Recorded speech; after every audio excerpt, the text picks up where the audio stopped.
Hello. Microphone. In case you want to know how we get such good sound quality. Yeah. Let's see if that works. I came directly from the back of a possum. This is just gonna be a blooper video. And it's a possum that Derek shot and killed himself. Oh yeah. Sticking his nose around the hen house. Can't let those possums live. We'll lose half. What's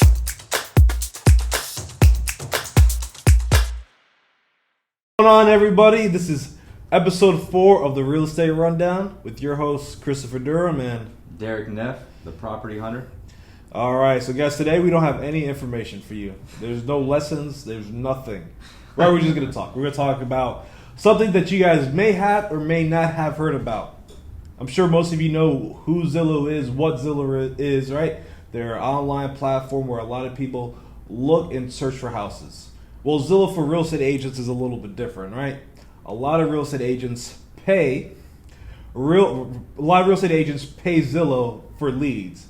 So I know if you're on Zillow and you're looking for a house and somebody say contact the agent, you don't really get the agent that is listing the house. You're getting a random agent that paid Zillow to send you to them. And sometimes, people are paying Zillow thousands of dollars a month to get on their platform, to get leads, to sell you a house. And that's how Zillow makes their money. They make their money basically lead generating and selling leads to real estate agents, right? But they started doing some other stuff a few years ago, around 2018. And they started, I'll let Derek talk about what they started doing. They started buying houses. Yeah, they started buying, they developed this algorithm software, and it would basically help them estimate the value of certain homes in certain areas. So they currently they own about 7,000 homes. It turns out that their algorithm software was a little flawed, and I guess on average it turns out they were paying close to like 30,000. They were overpaying about 30 grand per home. So they lost about $569 million last year. I mean, not last quarter, sorry. And because of this mess up in the algorithm, they're going to have to let go about 25% of their employees. So that's a pretty big loss. Just goes to show you that it's a lot better to use a warm body for real estate than a software algorithm. Yeah, it's crazy because there's been a lot of realtors that have been like freaking out because Zillow started buying homes. Reality, Zillow only had really 1% of the market share, and a lot, literally only 10% of the people that went to Zillow that wanted to get a quote for Zillow to buy their house cash, only 10% of those people actually sold their house to Zillow. Like he was saying, Zillow's having trouble offloading them. Actually, a lot of times they're selling the properties less than what they bought them for, losing money. I think it's on average of $30,000 per house. And reason being is because, like the algorithm he was talking about, and they couldn't predict, or they had them also predict what the house would sell in within a few months or whatnot, and they got it completely wrong. You might be familiar with the Zestimate. The Zestimate is the worst freaking thing in the world, right? I get a lot of clients. Well, the Zestimate says. I don't care what the Zestimate says, right? Because the real estate market it's very specific. It could be very specific to a street. You can have a street that the houses are valued more. Maybe it's closer to the intercoastal. This. What Zillow did was take an algorithm. They used a general area, which in theory looks like it would work, but there's just too many little details, too many nuances in real estate that just really botched their whole plan up. And honestly, they started losing a lot of money. So really, don't trust computers to sell your home, to buy your home, to do any of these things. Use a local professional who knows the area. And I think that's what we've been trying to say for the last few weeks here. Yeah. Well, and the other thing with Zillow too is I've had clients send me a ton of properties. Hey, I found this on Zillow. And you pull up an address. I've even seen ones that the address doesn't even exist. And then other properties that they're not even on the market. Sometimes realtors will fish on there and they will put properties on there that really aren't available, but they'll list them as they are.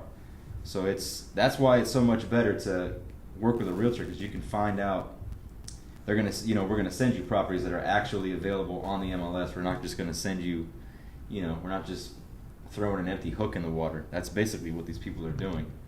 They're just trying to get you to call them by posting houses that aren't even for sale. And like Chris was saying with the Zestimates, you have a community. I'm not sure if anybody's familiar with anybody watches familiar with Loxahatchee.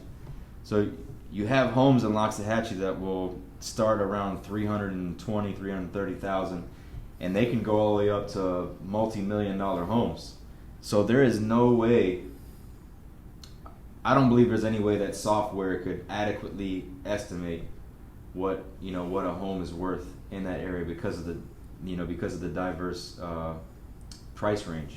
There's just no way. So that's why you're so much better off going with an agent who actually knows the area and who can tell you exactly what the homes are going for and what a fair price to pay is, instead of just trusting a software.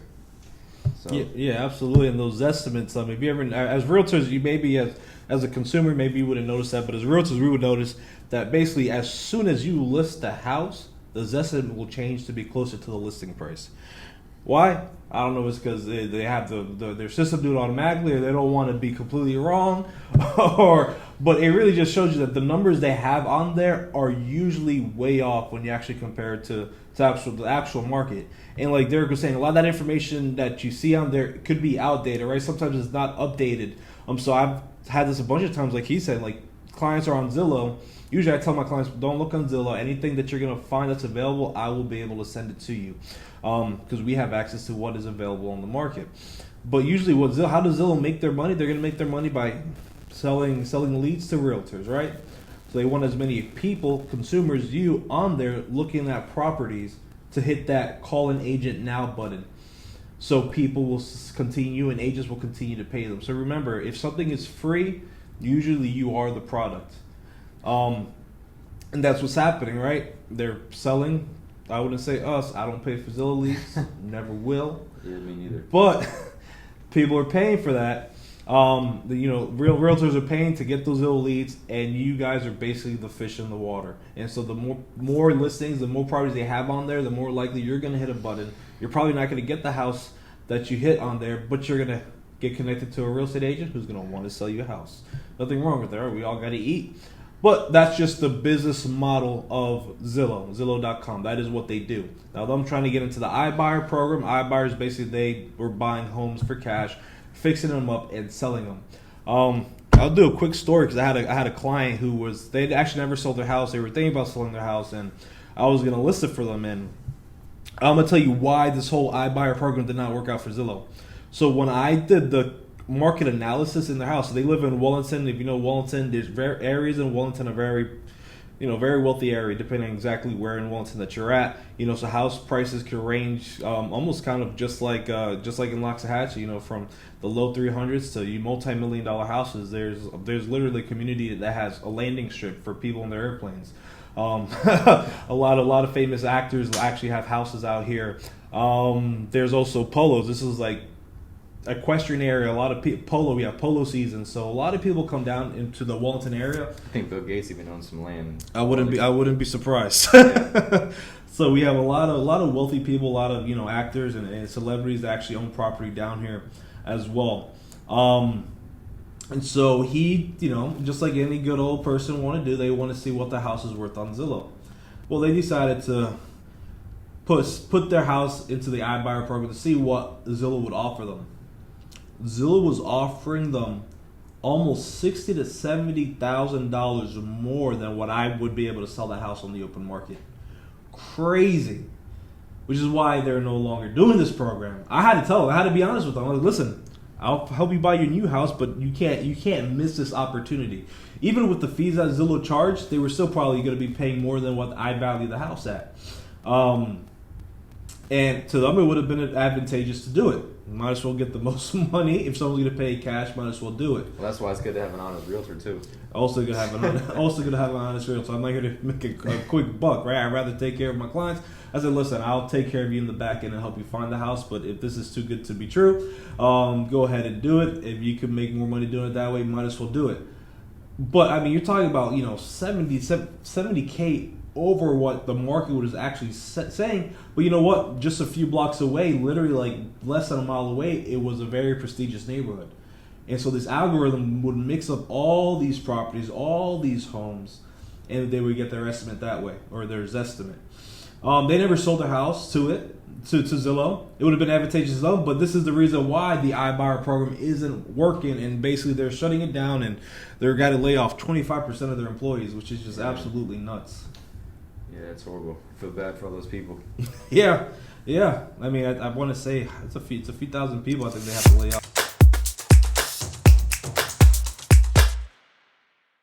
Clientele like this.